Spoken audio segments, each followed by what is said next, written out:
Before Young Jonn and Pheelz, Techno was the only active music producer who was also a top-rated artist. And despite producing hit songs for the likes of Davido, Nyanya, Mr. Easy, Casey, AG Baby, and more, Techno was still able to make a name for himself as one of the first producers who was actively topping charts and selling out shows with his own music. Years later, we began to see famous producers like Young Jonn and Pheelz, who had already made a name for themselves as producers, transitioning into singing.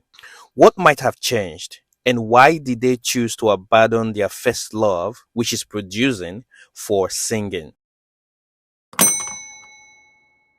This is an easy answer. The switch from music production to singing was because of the enormous streaming revenue. These producers could see that they do all the heavy lifting with the production, but the artists take home a larger share of the profit while they only get paid a small amount of money for the large amount of work being done.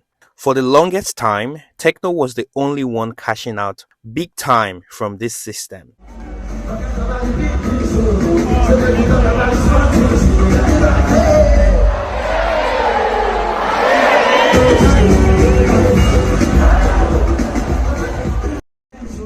So it was only right that Young Jonn and Pheelz follow in Techno's footstep by becoming artists, making their own hit record, becoming famous, and having a higher negotiation power, both as a producer and as an artist. This way, they can dictate their split sheet percentage if they happen to produce for another artist and at the same time profit from their own songs. These producers are technically making money from their own songs and making money from other artists' songs that they have produced. It is a genius mentality, if you ask me. Now, who is a better producer artist between Techno, Pheelz, and Young Jonn? It is difficult to pick any one of them because they are all successful in both music production and as artists. I think Techno had a great run. He's been an active producer, singer, and writer since 2013 till date. He has been making hit songs since 2015 with songs like Duro, Pana, Rora, Diana, Skeleton, Buga, and also having writing and vocal credits in Beyonce's The Gift album. Techno also has one album under his belt. As for Pheelz began his career in 2013 as a featured artist in Rep Adubo by Olamide. Pheelz also had a production credit on the album that houses that single.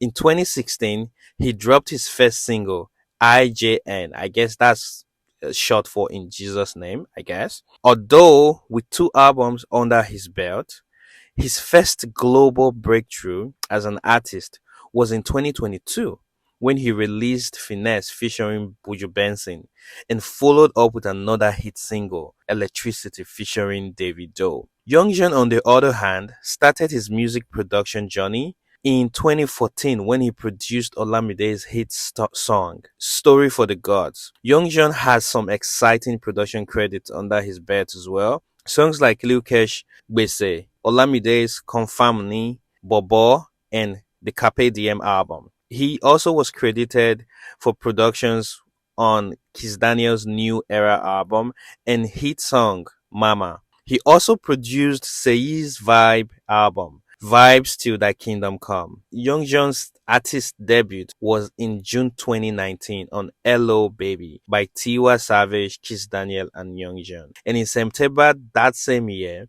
he and Naramali dropped their smash hit, Mafo. Since then, he has had hits like Dada, Extra Cool, Aquafina, and other featured songs like Stamina and Terminator, most of which he produced. He also has two EPs under his belt. While Techno and Young Jonn has multiple lead hit singles without features, Pheelz cannot boast of that, as all his hit songs are featured records. However, Pheelz is the only one that has a global hit songs among all three. In the end, I can say these three are some of the most complete artists in our music industry, as they can write, produce, and sing. Other honorable mention would go to Omale, who happens to be a producer, a writer, and a singer as well. If you enjoyed this video, please don't forget to like, share, and subscribe. Thank you.